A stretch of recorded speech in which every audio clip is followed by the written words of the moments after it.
Okay, so you've been sending over some really interesting stuff about sleep deprivation, a whole range of articles, actually. Yeah, it's a topic that comes up a lot, and the sources you shared cover it from, well, quite a few angles. Right, we've got Healthline, Cleveland Clinic giving the health overview, Forbes looking at career impact, even Brentwood MD and the Sleep Foundation diving deeper into the science. Exactly. So the idea today is to kind of pull all that together for you, the listener. Yeah, distill it down. What are the big takeaways? What happens when we, don't get enough sleep consistently? That's the mission. Let's do it. It's definitely worth understanding the risks. Okay, first things first, definitions. I noticed Sleep Foundation and Cleveland Clinic talk about sleep deprivation versus sleep insufficiency. Are they just different ways of saying the same thing, or? Not quite. There's a subtle but important difference. Sleep deprivation usually means getting very little or like no sleep at all. Think pulling an all-nighter, maybe even longer. It's often more acute, short-term. Okay, like an extreme situation. Right. Whereas sleep insufficiency is more about the chronic picture. It's consistently getting less sleep than you actually need night after night. Or maybe the sleep you are getting is just poor quality. Ah, I see. So insufficiency is more the day-to-day grind of not quite enough. Exactly. And that's probably more common for a lot of people. They also mention insomnia separately. That's when you want to sleep, you have the chance, but you just can't fall asleep or stay asleep. Different problem altogether. Got it. So focusing on that insufficiency idea, how much sleep do we actually need? Is there a magic number? Well, the sources generally point towards a range. Cleveland Clinic breaks it down nicely by age. Newborns need loads, like 14, 17 hours. Wow. But for most adults, the consensus from Cleveland Clinic, Forbes, Sleep Foundation, is generally around 7 to 9 hours per night. 7 to 9 hours, okay. Yeah, but they do stress it's not one size fits all.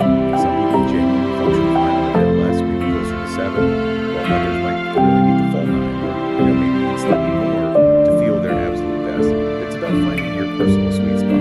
Right. Tuning into your own body's needs.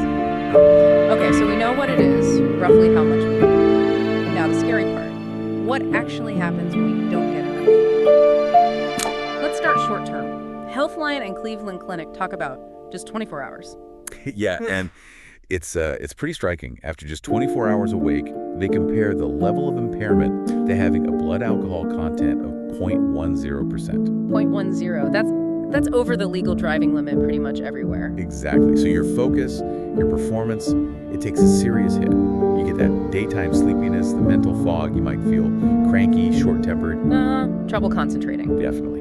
And Cleveland Clinic even mentions possible physical things like slight tremors or even subtle changes in vision or hearing just after one night. Wow. Okay, so one night's bad enough. What about pushing it further? Healthline goes into 36 hours.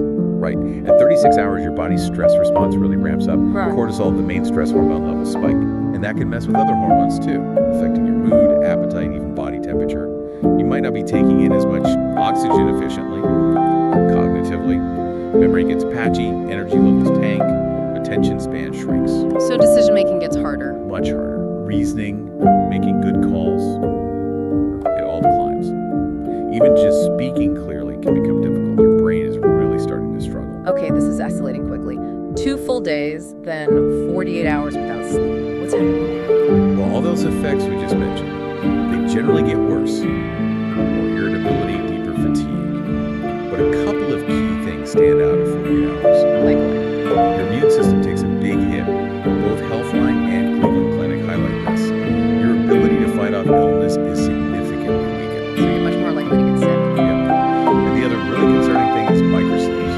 Microsleeps, what are those exactly? They're like tiny, involuntary moments where you just lose consciousness for a few seconds. You might not even realize it happened until you kind of jolt back. Incredibly dangerous if you're doing anything that requires attention, like driving or operating a machine. That sounds terrifying. Okay, pushing it even further. 72 hours. 3 days.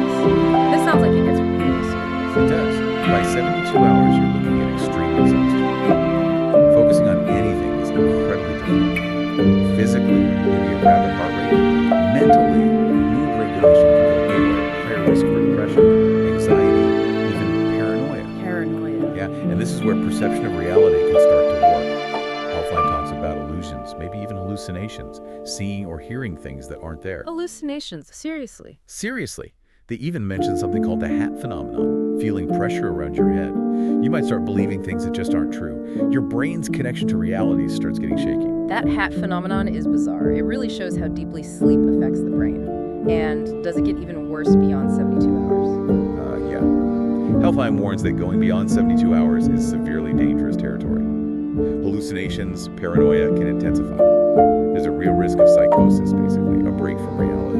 The risk of accidents from microsleeps gets even higher. And in the most extreme, thankfully rare cases, prolonged lack of sleep could potentially lead to serious brain malfunction, organ failure, even death. The fundamental biological need. That is truly sobering. Okay, so those are the immediate escalating effects. But what about the slow burn? The long-term consequences of just consistently not getting quite enough sleep.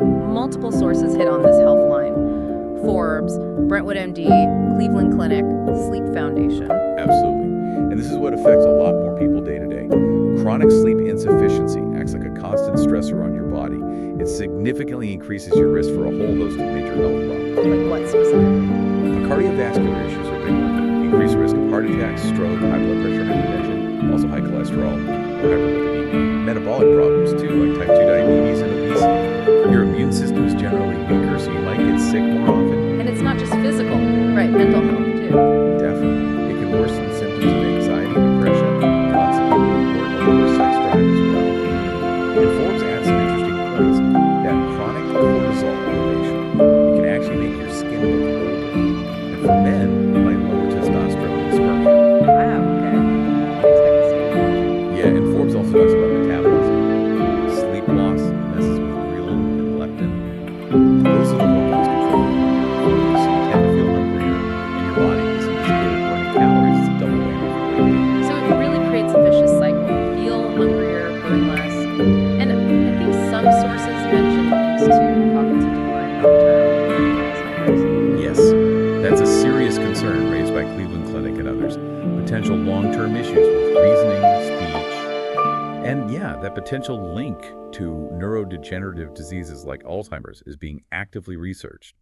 Consistently shortchanging sleep over many, many years might even correlate with a shorter lifespan overall. It really underscores how vital sleep is. Let's zoom in on the brain itself for a moment. Forbes, Sleep Foundation, Cleveland Clinic had some specific insights here. Right. This is fascinating. It seems sleep is crucial for, brain housekeeping. Forbes mentions research showing that while you sleep, your brain clears out toxic proteins that build up during the day. Toxic proteins? Yeah, metabolic byproducts of just thinking and being awake. If you don't sleep enough, these can accumulate and literally impair your thinking. And Forbes notes coffee can't fix that underlying cleanup issue. So it directly impacts how well we think. Absolutely. Information processing, problem solving, even creativity can suffer. Sleep isn't just downtime, it's active maintenance in order for the brain. Brain maintenance, I like that. And the Sleep Foundation adds more on the cognitive hit, right? Exactly. They point to decreased alertness, trouble focusing, slower reaction times, which we know is dangerous, and poorer logical reasoning. Performance on pretty much any mental task tends to decline. Okay. And here's something maybe surprising from Sleep Foundation. They mention potential brain injury markers being higher in adolescents with chronic sleep disruption, especially linked to heavy internet use. Things like S1B and NSE proteins. Brain injury markers from lack of sleep. Potentially, yes. And reduced levels of enzymes that help repair brain damage. It's a really concerning area of study, especially given how common internet use and sleep issues are for teens. That is alarming. Really shows the physical impact. Okay, we've skirted around it, but let's tackle it head-on. Accidents and mistakes. All the sources seem to agree this is a major risk. Huge risk, because the consequences can be immediate and catastrophic. Everyone agrees less sleep means higher risk of car crashes and mistakes at work. Why? Because your judgment is impaired, your reaction time is slow, you might have those unpredictable microsleeps. Right. Forbes makes that startling point sometimes. A drunk person might perform better on certain tasks than someone severely sleep deprived.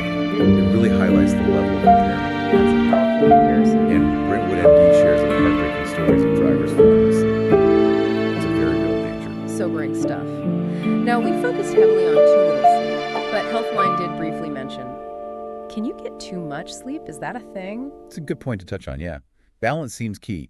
While lack of sleep is the more common issue, consistently oversleeping, like more than 9 or 10 hours a night, regularly is also linked to some negative outcomes. Like what?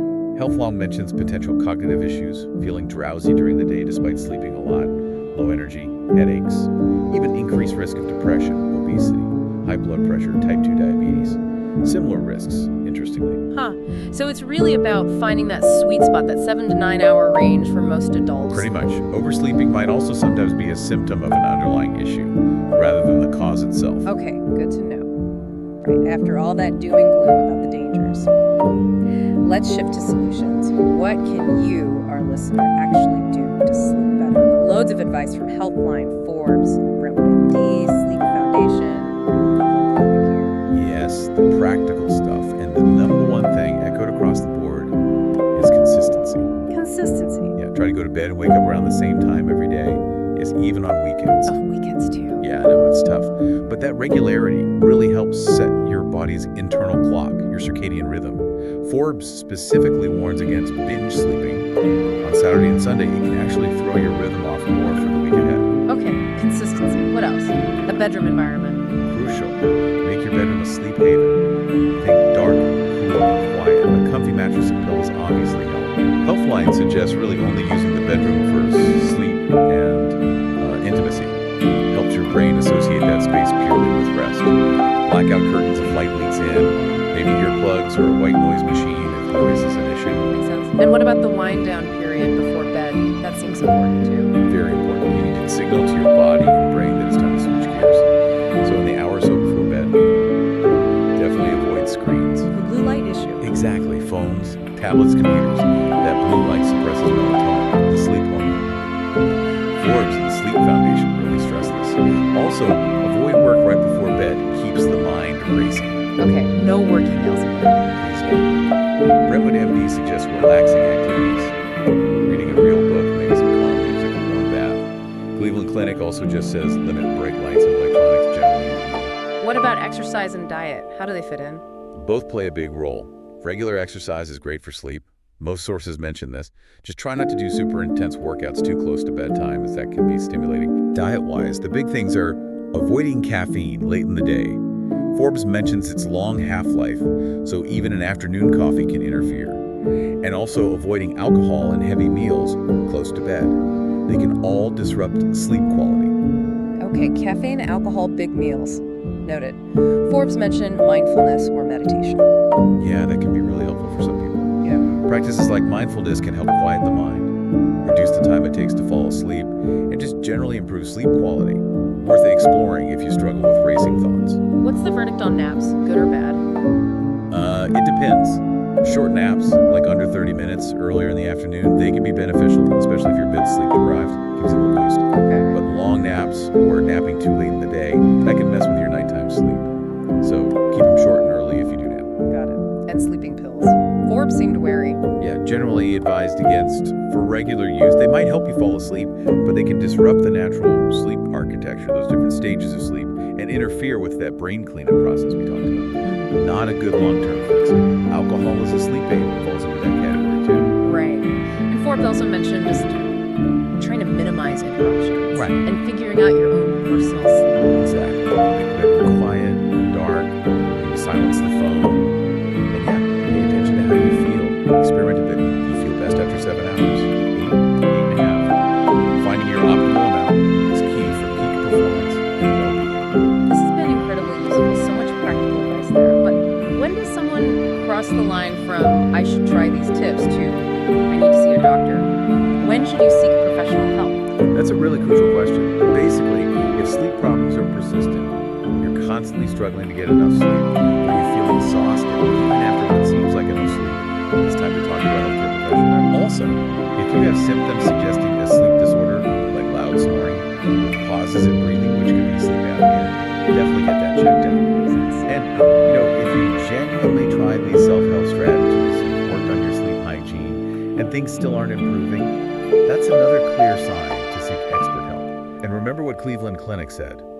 Sometimes poor sleep is actually the symptom of another underlying medical issue. Right, it could be a clue to something else. Okay, so wrapping this all up for you, our listener, it seems pretty clear that occasional all-nighter might not be the end of the world. Probably not, no. But consistently getting too little sleep or poor quality sleep, that carries some really significant risks for your physical health, your mental well-being, even how well you do at work or school.